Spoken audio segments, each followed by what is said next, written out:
I watched my mother-in-law's hand move toward the back of my closet, like she was walking in slow motion. Time does that weird thing sometimes, stretches out so you can see every terrible decision happening in real time. She shoved aside my winter coats, her fingers already reaching into the dark corner where nobody ever goes, and I stood frozen in the doorway thinking, how does she know?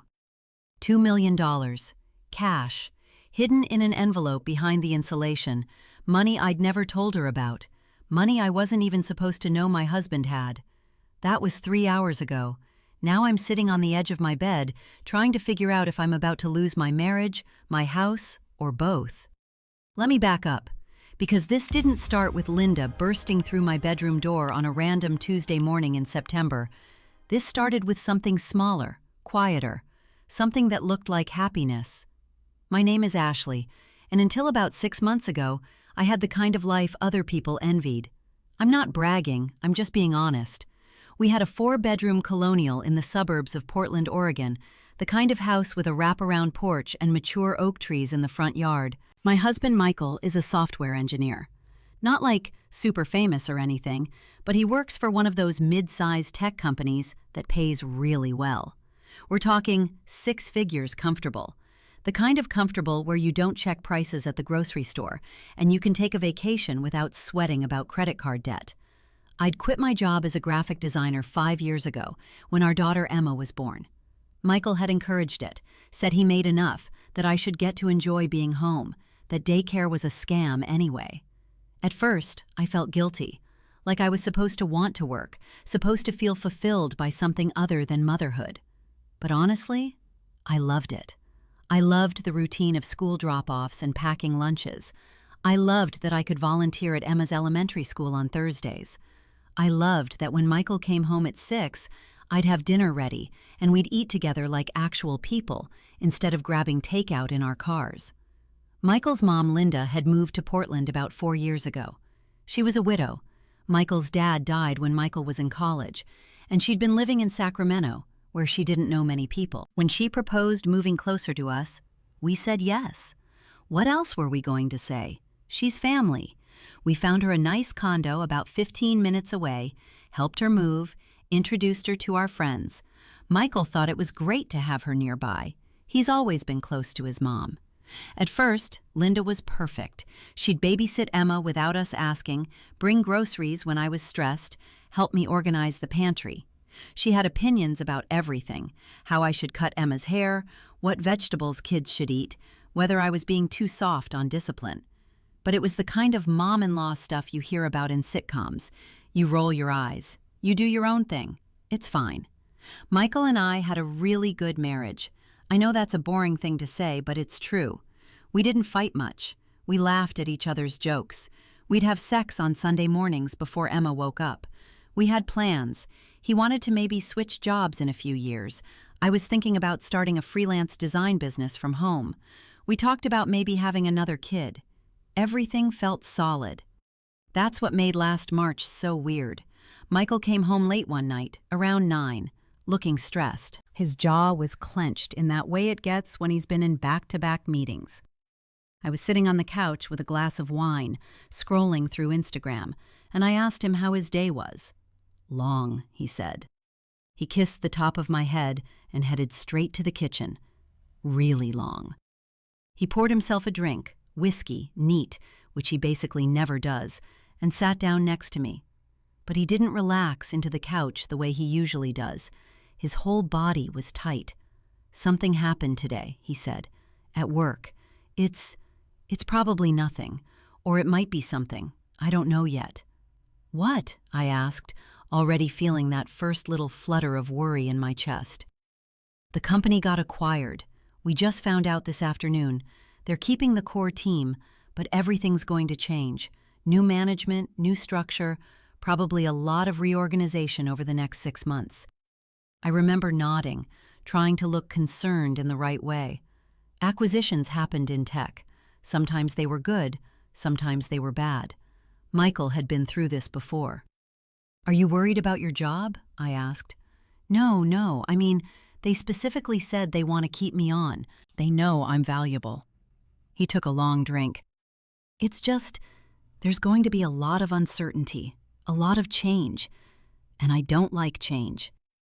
I reached over and squeezed his hand. We'll be fine. You're great at what you do. Whatever happens, we're solid. He looked at me for a second, and there was something in his expression I couldn't quite read, something almost guilty. But then he smiled and said, "Yeah, we're solid." That should have been the moment I paid closer attention. That should have been when I asked more questions. But it wasn't, because I believed him. I believed we were solid. I believed that whatever was happening at his company, we could handle it. I believed my husband. Life went on. Michael worked through the acquisition transition. There were new people on Zoom calls, new organizational charts, a few tense conversations when he was on the phone with people from the acquiring company. But the job stayed stable. He kept getting his paychecks. The house didn't shake. Meanwhile, Linda started coming over more. She'd text asking if she could stop by, or she'd just show up on Saturday mornings with bagels from the good bakery. Emma loved having her grandmother around. They'd bake cookies or watch movies together. Linda would sometimes stay for dinner. I never minded, exactly, but I started noticing little things. The way Linda would watch Michael when she thought no one was looking. The way she'd ask really specific questions about our finances. Not in a nosy way, but just specific. Like, how much did you pay for that new washer? Or, do you think your house has appreciated much? Or, what's Michael's 401k situation these days? I mentioned it to Michael once, in bed, probably in June or July. Your mom keeps asking about money stuff, I said. Does she need help with something? Is she struggling with her condo? Michael was quiet for a second. Then he said, she's just curious. She worries about us. Okay, but it's a little weird, right? Like, very specific questions. She's from a different generation, Ash. She thinks about money differently. It's fine. She's fine. And I let it go, because he said it was fine and I was tired, and it seemed like a small thing. That's what I keep thinking about now, how many small things I let go. Then, about a month ago, something changed again. Michael started being secretive. Not obviously, not in a way that screamed infidelity or anything like that. But he'd close his laptop when I walked into the room. He'd take phone calls in the garage. One time I saw him deleting his browser history, and when I asked what he was looking at, he said he was researching something for work and didn't want to deal with ads following him around. I believed him. Or maybe I didn't want to not believe him.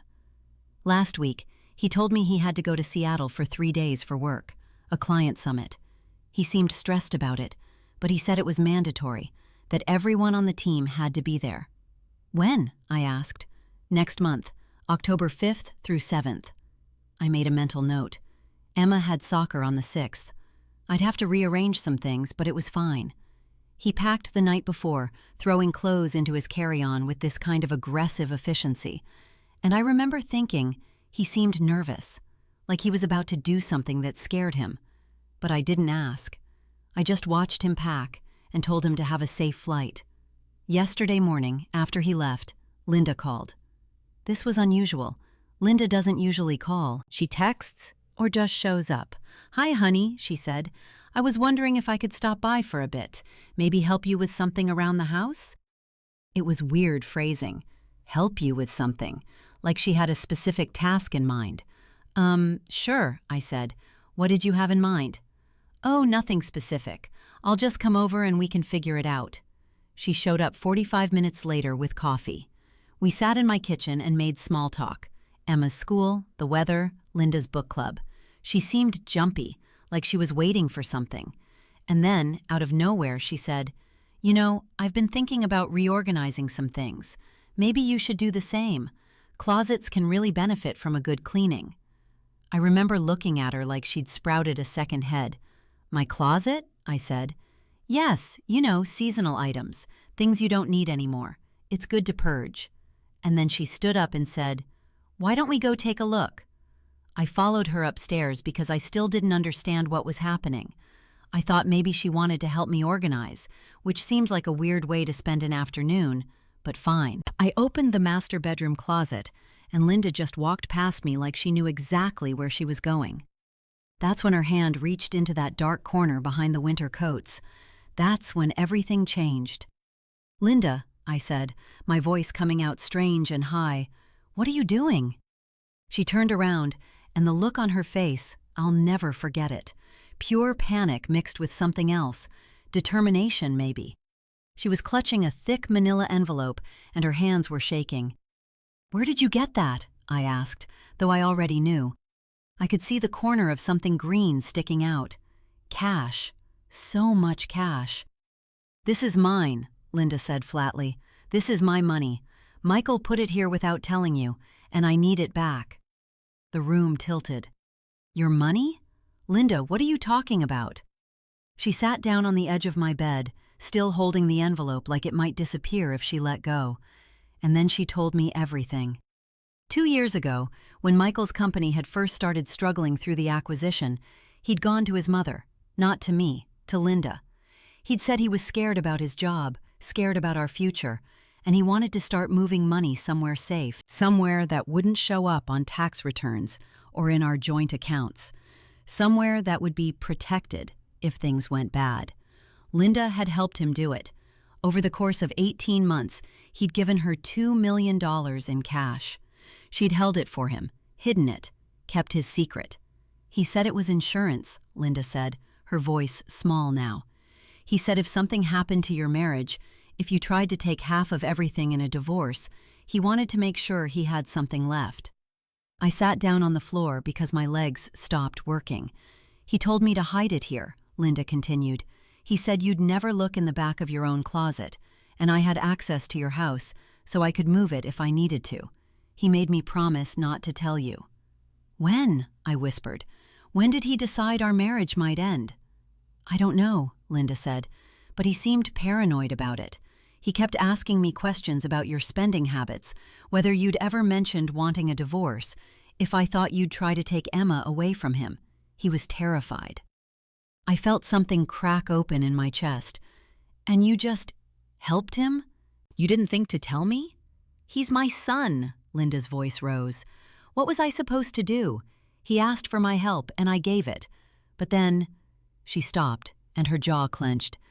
"Then I found out why he was really scared." That's when I understood.